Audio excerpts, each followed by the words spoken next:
ओम नमः शिवाय। Welcome back to Astronox. आज हम बात करेंगे सूर्य ग्रह के बारे में, क्योंकि मैं 1 से लेके 12 तक अब सूर्य के 12वें भाव में कि सूर्य फर्स्ट हाउस में या मेष राशि में बैठ के क्या रिजल्ट देते हैं, और 1 से लेके 12 तक उन पे एक सीरीज बना के मैं आपको बताऊंगा। उससे पहले मैं अभी बात करने जा रहा हूँ कि सूर्य की उत्पत्ति कैसे हुई। तो सूर्य जो हैं वो अदिति और कश्यप जी के पुत्र हैं। और ये जो सूर्य द्वादश राशियों में जो द्वादश मास जो होते हैं, यानी 12 मंथ जो होते हैं, उसमें कहीं ना कहीं ये द्वादश सूर्य भी हैं। सूर्य एक नहीं है, सूर्य 12 है। ये आपको पढ़ने को मिल जाएगा नवग्रह एक पुस्तक है, उसमें ये डिटेल से सारे ग्रहों के बारे में एकदम कहानी के रूप में बताया गया है। उसमें आपको कहानी पढ़ने में मज़ा आएगा और उन ग्रहों के बारे में समझने में और उनके बारे में जानने में इंटरेस्ट आएगा कि आखिर ग्रह कैसे उत्पन्न हुए, उनका कितना रूप था, उनमें कितना बल था या कैसे उनको बल मिला, यानी बचपन से लेके उनका ग्रह बनने तक, यानी सूर्य को सूर्य बनने तक की स्टोरी है। वैसे ही सारे ग्रहों के बारे में बताया गया है। तो द्वादश राशियों में द्वादश मास जो मतलब 12 महीने होते हैं, उनमें 12 प्रकार के सूर्य के स्वरूप बताए गए हैं। और ये 12 जो सूर्य हैं उनको नारायण ने खुद 12 बनाया। यानी जब आदिति और कश्यप के पुत्र सूर्य उत्पन्न हुए, एक तो सूर्य हैं ही, और उनको नारायण ने और 11 रूप दे दिया, यानी 12 सूर्य बना दिए। और ये 12 सूर्य जो हैं 12 राशियों में अपना अपना रिजल्ट देते हैं। इसीलिए सूर्य को सूर्य नारायण कहते हैं और इनको नारायण का दाहिना नेत्र बोला गया है। चंद्र को बायां नेत्र बोला गया है। तो इसीलिए चंद्र और सूर्य को नेत्र का कारक बोला गया है। और शुक्र जो है वो रेटिना है, यानी देखने की क्षमता। तो नारायण के जो 12 रूप हैं, उनमें जो पहले रूप हैं वो धाता है, यानी धाता जो है वे सूर्य के पहले रूप हैं। और एक तो सूर्य हैं ही, तीसरे आर्यमा देव हैं, फिर मित्र हैं, मित्र भी सूर्य को बोला गया है। चौथे शक इनका नाम है, पांचवा भग, और छठा जो है वो अंशुमंत है, और सातवां वरुण। वरुण देव जो सारथी है सूर्य के, वो खुद ही सूर्य हैं। इसके बाद इसमें पुष्य जो है वो भी सूर्य हैं। विस विवस्व ये भी सूर्य के नाम में आते हैं। सवत्र, तवष्ठा, और एक जो नाम दिया गया सूर्य को वो विष्णु जी दिया गया, इसीलिए नारायण बोलते हैं सूर्य नारायण को। तो ये 12 राशियों में 12 मास के लिए 12 सूर्य रखे गए हैं, और हर सूर्य का अपना अपना एक महत्व है। जैसे कि वरुण जो सूर्य जी के सारथी हैं और सूर्य जी के ठीक सामने रहते हैं, और इनको सातवां सूर्य माना गया है। और सातवां राशि जो होता है वो तुला होता है, और तुला जो होता है प्रॉब्लम, सॉरी, सातवां जो राशि होता है वो रिलेशनशिप को दिखाता है। तो जब भी आपका प्रॉब्लम आ रहा हो 7th हाउस रिलेटेड रिलेशनशिप में, तो आप सूर्य के 7वें रूप वरुण का पूजा करके या वरुण जी को याद करके अपने रिलेशन को ठीक कर सकते हैं। ये जो 7वें अवतार है वरुण, वो कहीं ना कहीं ये बता रहे हैं कि सूर्य के 12वें अवतार, सॉरी 7वें अवतार जो वरुण है, वो आपके रिलेशनशिप और 7th हाउस बिजनेस को भी ठीक करेंगे। क्योंकि सूर्य के ठीक सामने कौन है? वरुण देव हैं, जो सारथी के रूप में है। और आपका बिजनेस या फिर आपका शादी मैरिज भी एक पार्टनर के रूप में चलता है। तो कहीं ना कहीं सूर्य की पूजा करने से और उनको वरुण देव के रूप में पूजा करने से रिलेशनशिप अच्छे होते हैं। वही सूर्य के जो 12 अवतार हैं, तो वो विष्णु जी की भी पूजा करने से भी फायदा देंगे, क्योंकि सूर्य खुद में राम जी के अवतार से जोड़े गए हैं। और जो 12 ज्योतिर्लिंग है, सूर्य के नाम जो 12 हैं, या फिर सूर्य जो हर एक 12 राशि से गुजरेगा तो हर एक 12 राशि 12 ज्योतिर्लिंग से कनेक्ट करती है। तो जब जब जो जो राशियां हैं और सूर्य उसमें गोचर करे, या फिर सूर्य उस भाव में बैठा है, मान लीजिए आपके चार्ट में ही सूर्य वहाँ पे बैठा है, तो वो किस ज्योतिर्लिंग से आपको जोड़ रहा है। मान लीजिए सूर्य मेष राशि में है, सूर्य जब मेष राशि में है तो मेष राशि में सूर्य अपने आप में उच्च होता है, और सूर्य को राम जी से जोड़ा गया है, और रामेश्वरम को कहीं ना कहीं हम लोग मेष राशि से जोड़ के देखेंगे। तो जो रामेश्वरम शिवलिंग है, ज्योतिर्लिंग है, उसका दर्शन करना, ये सूर्य मेष राशि वाले को फायदा देगा। वही सूर्य जब वृषभ में हो, तो वृषभ राशि जो होता है वो सोमनाथ से जोड़ के देखा गया है, क्योंकि श्री कृष्ण जी से ये जोड़ा जाता है, और ये चंद्र जी ने स्थापना किया था, चंद्र नारायण ने स्थापना किया था।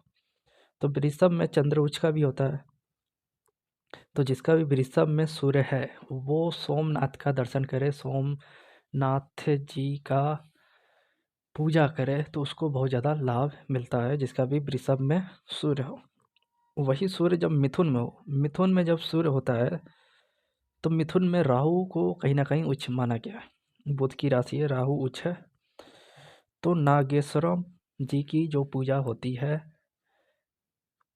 सूर्य मिथुन वाले नागेश्वरम ज्योतिर्लिंग की पूजा आप कर सकते हैं। वही जब सूर्य कर्क का हो, कर्क में जुपिटर उच्च का होता है, गुरु, और ओमकारेश्वर ज्योतिर्लिंग को हम लोग जोड़ के देखते हैं जुपिटर से। तो सूर्य जिसका कर्क में हो वो ओमकारेश्वर ज्योतिर्लिंग को पूजा करे, वहाँ पे जाए, दर्शन करे, उसको लाभ होगा। वही सूर्य जब सिंह राशि का हो, तो सूर्य जब सिंह राशि का हो तो सिंह राशि खुद सूर्य का होता है, और यहाँ से वेदनाथ को देखते हैं जो बिहार में, यानी अब रांची, यानी बोल सकते हैं झारखंड में है, जो पहले बिहार में था। और ये सूर्य की मूल त्रिकोण राशि भी है। वेदनाथ जो रावण के द्वारा स्थापित किया गया, या कहें वो बेजू जिसने शिव जी को पकड़ा, जो ग्वाला था, और उसने शिव जी को वहीं पे रख के और वो चला गया, तो इसलिए वेदनाथ, वेजूनाथ भी बोलते हैं, जहाँ कांवड़ लेके जाया जाता है सावन में। तो सूर्य जब सिंह राशि का हो तो वेदनाथ का दर्शन आपके लिए अच्छा होगा। सूर्य जब कन्या का हो तो ऐसे लोग के लिए मल्लिका अर्जुन का पूजा करना या उनका दर्शन करना फायदेमंद होता है, क्योंकि यहाँ बुध उच्च का होता है। तो जिसका भी सूर्य कन्या में हो वो मल्लिका अर्जुन का दर्शन करे, पूजा करे, उनको लाभ प्राप्त होगा। सूर्य जब तुला राशि का हो, सूर्य जब तुला राशि का होता है तो ऐसे में महाकालेश्वर शिव जी की पूजा करना आपके लिए फायदेमंद है, क्योंकि यहाँ शनि उच्च का होता है। तो महाकालेश्वर उज्जैन में पूजा करना, सूर्य जब तुला राशि का होगा तो ये आपके लिए फायदेमंद होगा।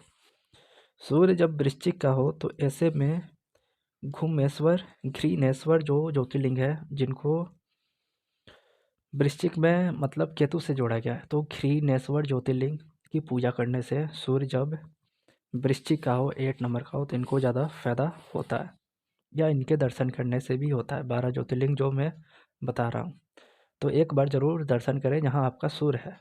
आपने पढ़ा होगा कि हो सकता है रामेश्वरम को तुला में पढ़ा हो, फर्स्ट सोमनाथ से आप चालू करते हो, पर सूर्य जब इस राशि में होगा तो जो मैं बता रहा हूँ उसी को नोट कीजिए, क्योंकि ये ज़्यादा सूर्य से टच कर रहा है, और आपके 12 राशि और जहाँ पे सूर्य बैठा है उसको एक्टिव कर देगा, या फिर वो अच्छा फल देने लगेगा। सूर्य जब धनु राशि में हो तो काशी विश्वनाथ जी की पूजा करें, क्योंकि धनु अपने आप में गुरु का राशि है, और काशी विश्वनाथ जो काशी में है उनकी पूजा जब सूर्य धनु राशि में हो तो करें। वही सूर्य जब मकर का हो जब सूर्य, तो ऐसे में भीमा शंकर ज्योतिर्लिंग की पूजा करना आपके लिए फायदेमंद है, या उनके दर्शन करना, पूजा करना। सूर्य जब कुंभ राशि का हो कुंभ राशि का जब भी सूर्य हो तो ऐसे में केदारनाथ की पूजा करें, केदारनाथ जाए, दर्शन करें। वही सूर्य जब मीन राशि का हो तो त्र्यंबकेश्वर शिव जी की पूजा करना आपके लिए फायदेमंद होगा। तो जब सूर्य मीन राशि का हो तो त्र्यंबकेश्वर महादेव की पूजा करें, आपके लिए ये फायदेमंद होने वाला है। तो सूर्य का 108 नाम भी है, वो आपको पढ़ने से भी बहुत ज़्यादा फायदेमंद और फ़ायदा होगा। सूर्य आपका कहीं भी बैठा हो और अच्छा रिजल्ट ना दे रहा हो तो। और ये जो मैंने ज्योतिर्लिंग बताए 1 से लेकर 12 तक, जिस जिस भाव में सूर्य बैठा हो वहाँ के दर्शन करने से वो भाव एक्टिव होगा और सूर्य वहाँ का अच्छा रिजल्ट देने लगेगा। तो जब भी आपका सूर्य जिस जिस भाव या जिस राशि में है, यहाँ पर आप राशि ही ले ज़्यादातर, वो ज़्यादा परफेक्ट रहेगा। तो सूर्य जब आपका जिस राशि में है वो ज्योतिर्लिंग का दर्शन करना आपके लिए फ़ायदेमंद होता है। और सूर्य के 108 नाम भी हैं, वो भी आप पढ़ सकते हैं। उससे भी आपको बहुत ज़्यादा, जो लोग बोलते हैं कि मुझे कुछ याद नहीं होता या पढ़ने में मन नहीं लगता, तो वो लगने लगेगा और धीरे धीरे याद होने लगेगी। क्योंकि सूर्य अपने आप में 5th हाउस के कारक हैं, बुद्धि के कारक हैं, और सूर्य से ही ज्ञान आता है। और ज्योतिष विद्या को लेने के लिए सबसे पहले सूर्य की ही पूजा की जाती है, क्योंकि वो नारायण के अवतार हैं।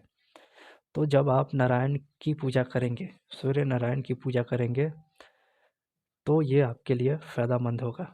और जिस भी जातक को लगता है कि मैं कोई भी ज्योतिर्लिंग के दर्शन नहीं कर पाता, तो उसकी सूर्य की दशा या किसी भी महादशा में सूर्य का अंतर प्रत्यंतर जब आएगा, तो आप ज्योतिर्लिंग को विजिट करेंगे, क्योंकि सूर्य ही अपने आप में ज्योतिर्लिंग है। मंदिर को दिखाता है सूर्य, और सूर्य ही भगवान राम और शिवलिंग से जोड़ा गया है। तो जब भी सूर्य की दशा अंतर्दशा आएगी, तो आप ज्योतिर्लिंग के दर्शन कर पाएंगे, और उसी समय आपको ज्योतिर्लिंग के दर्शन करने भी चाहिए। तो सूर्य जब आपके चार्ट में एक्टिव होगा तो वो ज्योतिर्लिंग के दर्शन करा देगा।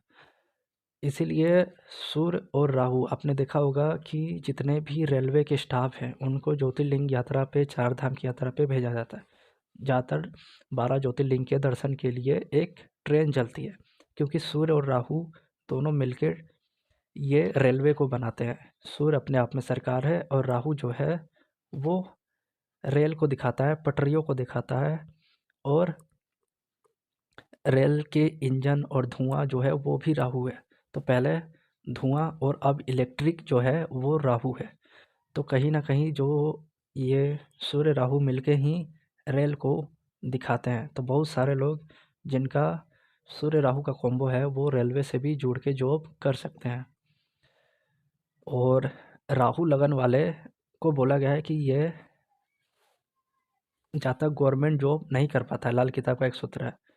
तो मैं बताना चाहता हूँ, जिसका राहु लगन में है वो रेलवे में ट्राई करे, उसका जॉब ज़्यादा चांस रहता है लग जाने का। तो सूर्य और राहु मिलकर ही रेलवे बनाते हैं, और इसीलिए जितने भी रेलवे के स्टाफ हैं उनके फैमिलियों को 12 ज्योतिर्लिंग के दर्शन के लिए ऑफ़र आते हैं कि आप जाइए और घूम के आइए। तो ये ऑफ़र इसीलिए शायद चला है सूर्य राहु के कारण। तो सूर्य ही ज्योतिर्लिंग को दिखाता है, और आपके चार्ट में जब सूर्य एक्टिव होगा दशा अंतर्दशा में, तो आप ज़रूर उस जगह को विजिट करेंगे। अब हम 1 से लेकर 12 तक सूर्य के हर एक भाव में भी वर्णन करेंगे नेक्स्ट वीडियो में। तब तक के लिए धन्यवाद।